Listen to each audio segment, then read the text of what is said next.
How's it going, everybody? Welcome to the Liberty Bowl. Welcome to 2023. I appreciate all of you guys sticking by. Sorry for my absence. It's been holidays, doing stuff with the family, and then plus I probably caught the fucking COVID or some shit like that because I was sick for a good little while. But anyway, so today we're going to be talking about the same shit that everybody's fucking talking about. It's probably some of the biggest news going on right now, and it is basically what is going on with the Republicans and getting a speaker for the House. All right.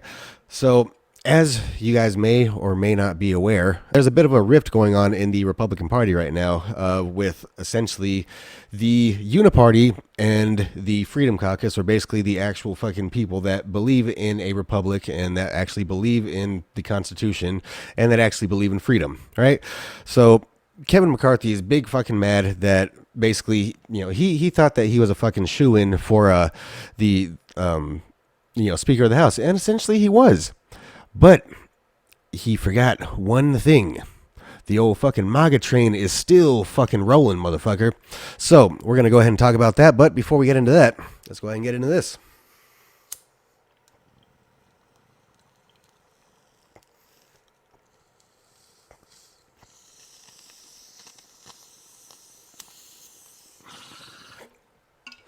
We're making history, bitch.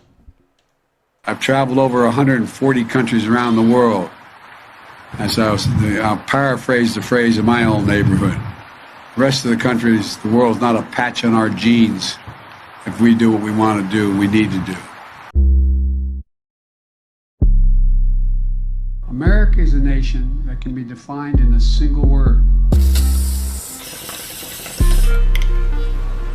I was going to foot.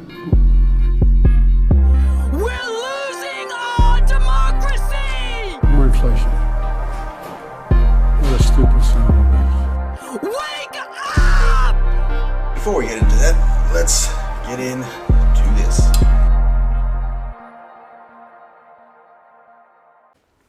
Okay, so let's go ahead and talk about what's going on with the vote for Speaker of the House right now. Right, so as you know, Kevin McCarthy is pretty big mad that he's essentially not going to become a Speaker of the House, right? He feels like he's essentially entitled to it. Even Trump is endorsing him for it, right? And essentially, it's not going his way, and it's not looking like it's going to go his way. So basically, people like Matt Gaetz, Lauren Boebert, Chip Roy, a lot of these Freedom Caucus representatives, they're basically putting a stop to it. They basically put their foot down and decided that no, it is not going to end up going to Kevin McCarthy. It's not going to go back to business as usual, because essentially, if it does go to Kevin McCarthy, it is going to be right back to business as usual. Another funny thing that I'm kind of noticing is all of these, Democrats and these unipartyists are really getting really kind of upset that things are basically kind of stuck at a halt right now, and basically that there's actual debates going down on the House floor. So essentially, they're really what they're really mad about is the fact that their spending is being slowed up. So essentially, until this issue ends up getting resolved, none of this shit is going down. None of this fucking spending, none of this fucking sending off frivolous amounts of money to Ukraine. None of this shit is going down. And as you are very much aware, all of this money that they are spending is your money, my money, our money, the American taxpayers' money, right? So essentially, I mean, it's kind of a fucking win for us. So another big thing is that this is historic, all right? This hasn't happened in 100 years, since 1923, all right? So essentially what is going on, what the the Freedom Caucus, the MAGA, essentially the new MAGA party, because as you see, Trump is trying to endorse McCarthy, and Trump wants McCarthy in there, so of course it could get back to business as usual. Also, just the fact that these Matt Gaetz, fucking Lauren Boebert, Chip Roy, all these people basically going against the wishes of Trump, which is basically what the Democrats and fucking CNN and all these motherfuckers tend to think that the MAGA movement is basically about fucking making Trump fucking benevolent leader of America. It's really showing, the proof is in the pudding right now that basically this MAGA movement is truly about fucking making America great again. It's truly about making America a great place to live again. It's truly about patriotism and national pride once again. Okay, so essentially, yes, business as usual with a Republican-led House is going to be, I guess, a somewhat win for Republicans, except for the fact that the Democrats also have the Senate and the White House at the moment. So really, anything that the Republican Party is going to try to pass is going to end up being shot down either way. So it's basically going to be 2 years of nothing, right?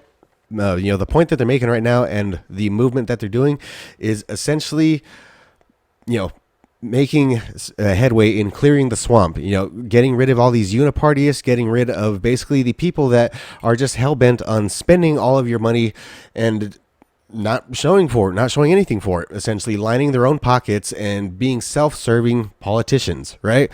That's essentially what we all really want. That's essentially what the MAGA movement was originally looking like it's going to be. That's even what Trump has been saying that he's going to try and run on in 2024, is basically draining the swamp, getting committees to start looking into the FBI, the DOJ, all of these corrupt institutions that over these last 2 years have basically been fully exposed for all of their corruptness.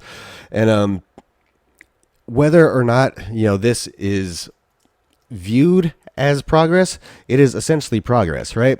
So essentially they've made the vow that Kevin McCarthy is not going to end up winning. He's not going to be speaker, right?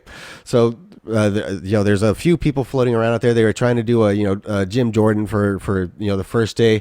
That got up to, I think it was like 19 votes, 20 votes, something like that. And then today they're trying Byron Donaldson, right? So a lot of people actually are on board with Byron Donaldson. Definitely a lot of the more freedom-minded people, a lot of the more fiscally conservative representatives are more on board with Byron Donaldson. But essentially, it's what it is. What's challenging here is the fact that it is a change. It is a change in the way that all of these fucking fat bigwigs have been sitting in the office and just expecting everything to just be business as usual. They expect it to just be smooth sailing. All they got to do is get in, fucking collect their money, fucking make their insider trades, do this and that shit, fucking subsidize some of their, some of these, businesses and corporations and companies that, end up feeding them, donations and campaign contributions and things of the sort. And essentially, boom, get out business as usual, which essentially is what we've been doing for decades. Shit, maybe even centuries. Fuck, I don't know. It's been going on for fucking ever, really. But so essentially, we are trying to get the House of Representatives from being the House of Pelosi and the House of the Uniparty to the House of the People, right? So all these fucking Sean Hannitys, all these fucking warmongering unipartyists, fucking Dan Crenshaw's even out here calling these fucking 20 people that are standing up for us, for the people, standing up for freedom, standing up for the people against this tyrannical government that we've been dealing with for decades now, calling these people terrorists, right? Dan Crenshaw is basically just saying that fucking anyone who doesn't agree with us is a terrorist. Sounds pretty familiar. Sounds kind of like the Biden administration. Sound kind of like just the Democrats in general. Basically sound like the Uniparty. Is the swamp really starting to get revealed to you yet? Are you guys starting to see the forest for the trees? Are you starting to wake up and smell the corruption? Right. There's also, a lot of the people out there saying that, this is an embarrassment to American politics. This is, blah, blah, blah, blah, blah. Fucking, this is going to be the end of the Republican Party. Well, maybe it is. Maybe it's time for a fucking change. Maybe it's time to step away from business as usual, and maybe it's time to make America great again. Maybe it's time to make America a great place to live again. Maybe it's time for us to be a world fucking class economy again. Maybe it's time for us to stop this fucking illusion of fucking wealth and prosperity and actually get back to some fiscal responsibility and some fiscal conservatorship and stop spending all the fucking taxpayers' money on some fucking dumbass fucking bullshit. Maybe we could actually go back to having debates, fucking shit like that. Who knows? Well, let's go ahead and check out some of these clips here. A bunch of fucking excellent fucking speeches coming out. The fucking Republican representative Chip Roy from Texas, he's been out here fucking killing it, and he basically, I'll actually start with this, and we're gonna go ahead and throw in some other clips of just all the basically spirited debate and great speeches that have been going down over these last couple days. But I'm going to go ahead and end it with that. I appreciate you guys stopping by. Again, sorry for my absence. Sickness, holidays, whatever. Either way, I'm back. All right. Well, I appreciate all you guys. Don't forget to like, subscribe, share. Have a happy fucking New Year, and go fuck yourselves. Yeah, first of all, thanks for having me on. I think that's pretty close to correct. I would take some issue with saying that I've been in constant opposition to McCarthy as much as trying to offer changes that I think are paramount to make the House work again. That is, by the way, a bipartisan criticism. We haven't had an amendment offered in open debate on the floor of the House since May of 2016. We cannot keep spending money we don't have. We cannot continue to allow our border to be wide open, endangering Americans and immigrants. We cannot keep business as usual going. It's failing the country, and everybody agrees, frankly, both sides of the aisle. So I've got differences of opinion with colleagues across both sides of the aisle, but the one thing we need to do is change. We need the leadership and the tools to stop the swamp from running over and stepping all over the American people who want change in this town. So that's what I've been pushing for. There's still some things that might change that I could get there. But right now, I'm holding the line because I think we need this place to operate differently. And that's not a partisan statement. It's just something that I believe. So you want an open amendment process, which has happened in the past, but obviously leaders of Congress, especially in the majority party, don't like it because they don't like to. It's losing control of what's going to happen and what's going to be in the legislation. You want an open amendment process. What else would you want to see happen in order for you to get to yes for Kevin McCarthy or whoever? Well, let's just say Kevin McCarthy. Yeah, sure. Well, putting aside personalities, let's just take that out of it and just saying what would get me to yes is I need to make sure that the Rules Committee is structured in such a way that those of us who are what I would call fiscal conservatives who want to stop the sort of train of the swamp, right, the power brokers, the defense industrial complex, if you will, plus the non-defense discretionary, folks on the other side of the aisle who want to spend more money, they all come together, as you know. You follow this town closely. We just saw it happen with the $1.7 trillion omnibus bill. Without debating the merits of any particular substance in the bill, we can't keep doing that. It was a 10% increase in defense, a 6% increase in non-defense discretionary, $45 billion for Ukraine, $41 billion for emergency spending. None of that extra spending was paid for.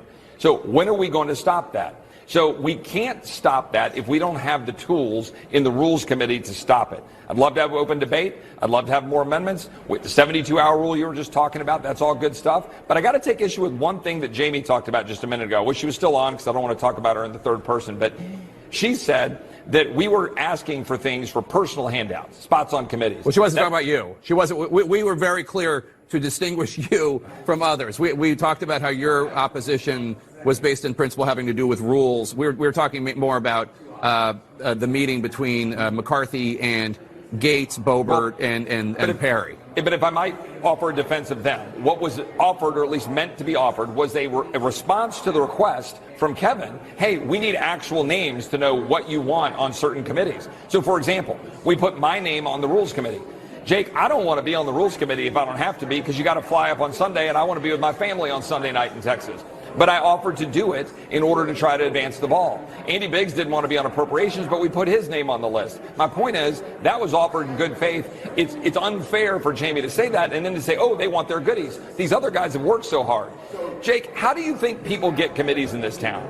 How about NRCC contributions? How about how they play in terms of fundraising? Everybody says, oh, we can't talk about how fundraising is connected to power, but you know and I know how this town works, and it is. We're trying to break the back of that. We're trying to say that we need, they say, oh, it's a meritocracy. Where's the meritocracy, with all due respect to Jamie?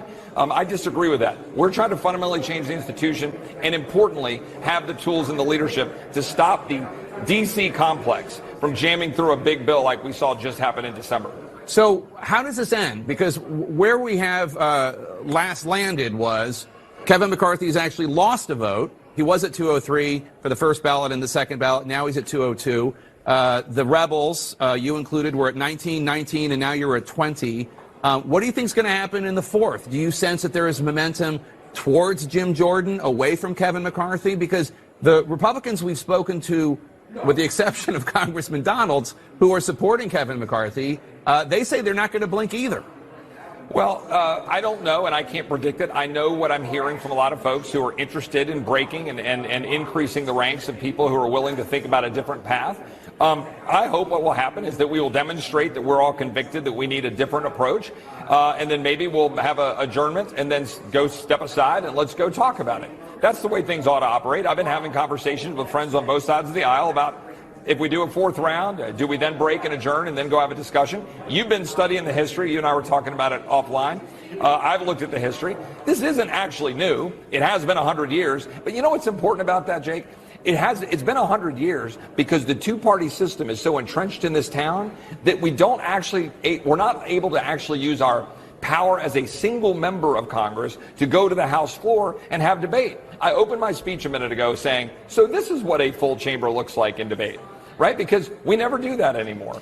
And I think that's what needs to change. That's one of the things that needs to change. One thing I wonder about is, some of the things you talk about wanting, not just rules changes, including an open amendment process, and not just having committees just jam things full of goodies from lobbyists and the rest.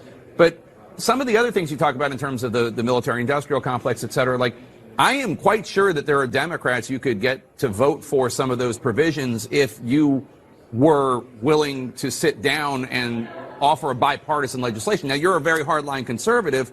Is that something you would be willing to do in the majority? Because I bet you would be able to find votes there that you are not able to get from other House Republicans. Well, as you know, I've not been afraid to reach across the aisle. I passed the PPP Flexibility Act a few years ago, and have joined with Abigail Spanberger to offer legislation on stock trading. I've done a couple others. I did a bill with Hakeem Jeffries, believe it or not. And so I'm always happy to have that conversation, but I'm always going to start with principle, right? Are we increasing spending? Are we going to be passing more laws that I think constrict freedom, empowering bureaucrats down in Washington? And I don't want to do that.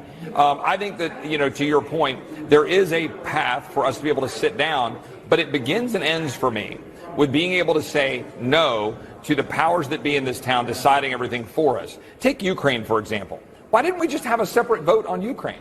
I supporting Ukraine, but I want to actually have accountability, know it's paid for, know where it's going, and I want it to be separate from the $1.7 trillion monster spending bill. We should do that. That's the way it's supposed to work. From the old Schoolhouse Rocks video, we're supposed to get down, debate it. Let's vote on Ukraine.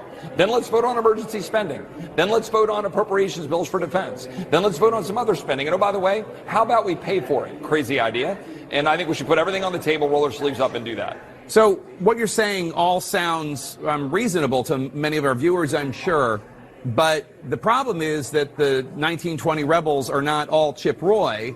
And some of them, at least in the views of some of your fellow conservatives like Jonah Goldberg right to my left here, are just nihilists and maybe individuals who seem more interested in social media or Fox News clicks than actual governance. Again, I'm not talking about you.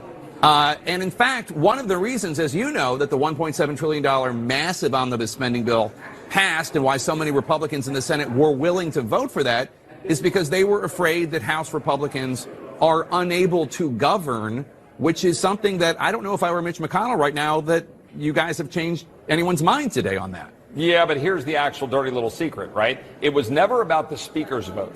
Everybody in town knows what was being said in the Senate meeting rooms, right? Mitch McConnell was saying, hey, when they have a debate about spending in February or March, we think that there'll be pushback on the spending bills. He's correct. But at the end of the day, that was what the fight was over, and that's what I want all of conservative America out there to understand. We were trying to say, hey, we should have a separate vote on Ukraine. We should have a separate vote on the emergency spending. We should then have an appropriations process and be able to have a debate in February or March. It wasn't about whether or not McCarthy was going to be Speaker on January 3rd. It was a different point altogether. And McConnell basically laughed and said, look, we know the deal. McCarthy actually wants a 9-month bill, an extension to September 30th, but he's going to vote no and hope yes. That's what everybody in town has been saying and knowing, and I think you guys know that. Yeah, but just last point, I don't think Kevin McCarthy is alone among the House Republican caucus in wanting to vote no but hope yes. No, he's not alone, and that's part of the problem. And look, I'm trying to be a voice to say the party I'm here to represent the constituents in Texas that I represent and people disaffected across this country looking at the swamp going, what the hell is going on, while we rack up debt and destroy our country. I'm not here to choose party over the people I represent. I'm here to stand up for the people I represent. Even those, I've got a whole lot of people texting me saying, hey, keep going. I've got a few going, oh my God, you got to go cut a deal, get behind McCarthy. Look, this is how the sausage is made. It's happening in, real time. We're actually having a real debate with 435 people on the floor of the House. Oh my gosh. Oh, you've got reservations about Kevin McCarthy? You don't want to be ruled by a man who wears a Ukrainian flag lapel pin and lives with Frank Luntz? No problem. We get it. Let us tell you how he's better than you think he is. Let us try and change your mind. Let us try to convince you. In a normal race, that's what you would do. But that is not what Kevin McCarthy's team is doing.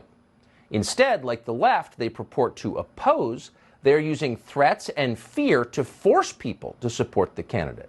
Anyone who opposes Kevin McCarthy, one of his surrogates explained today, is, quote, an enemy, a, quote, terrorist. That's their message.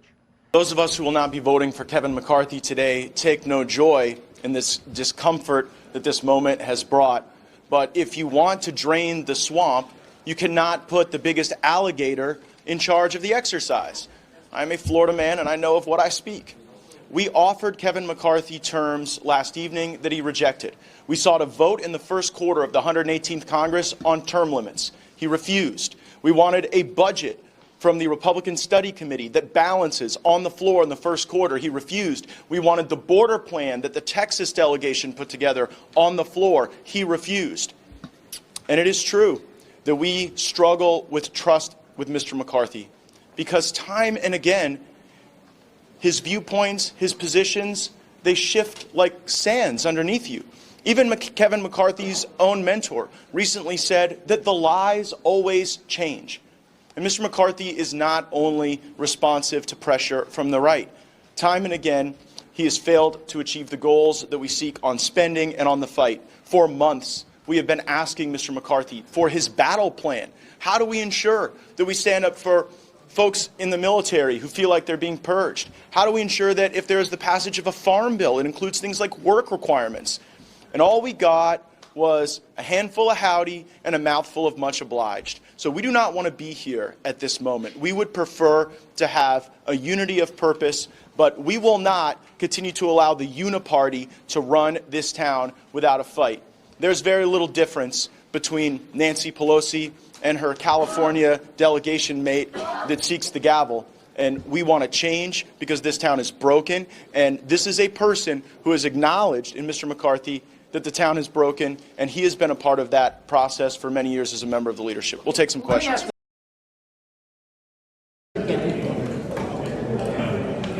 When I arrived in Congress 2 years ago, Nancy Pelosi put this hunk of garbage outside of the House chambers for members of Congress to go through. Today, they are being removed, and we are turning Pelosi's house back into the people's house.